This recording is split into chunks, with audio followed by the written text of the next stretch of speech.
جہاں نہ ٹکٹ کی ضرورت ہے نہ پاسپورٹ اور ویزے کی۔ یہ دنیا کے دکھ، تکلیف اور غم سے نجات کی جگہ ہے۔ یہ خوشبوؤں، باغات، تر و تازہ ہواؤں اور حیات جاویداں کا دروازہ ہے۔ یہ امیدوں کی منزل، نیکوکاروں کا باغ اور مجاہد کی آرام گاہ ہے۔ یہ قبر ہے۔ جی ہاں، یہ جنت کی خوشبوؤں کی کھڑکی ہے۔ یہ حد نگاہ وسیع ہے، نہ کوئی خوف، نہ کوئی تاریکی، نہ تنہائی۔ یہ اللہ کے فرما بردار کی قبر ہے، لیکن یہی قبر تاریکی اور تنہائی کا مکان بھی ہے۔ جسموں کے گھلنے اور کفن کو بوسیدہ کرنے کی جگہ ہے۔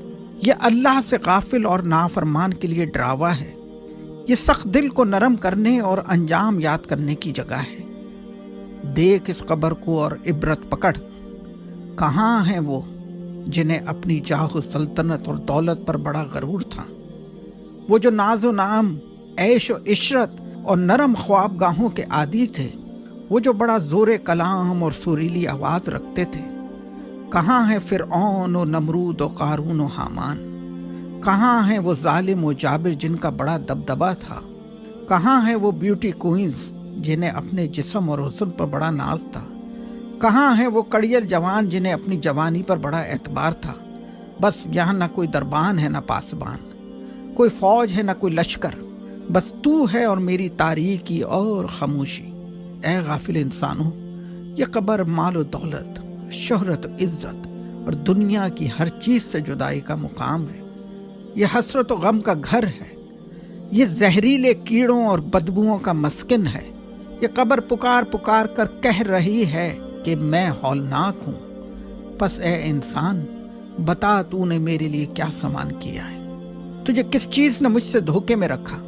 کہاں گئی تیری وہ اولاد جو محبت کا بڑا دم بھرا کرتی تھی؟ کہاں گئی وہ برادری اور سرداری جس پر تجھے بڑا بھروسہ تھا؟ کہاں گئے وہ تیرے وسیع محل و باغات؟ بس آج تو ہے اور تیری یہ تنگ و تاریک قبر۔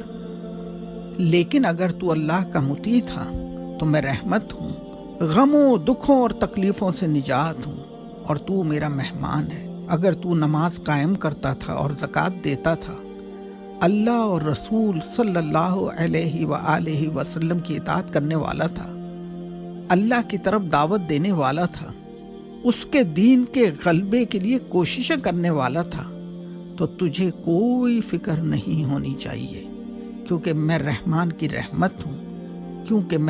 کی رحمت ہوں،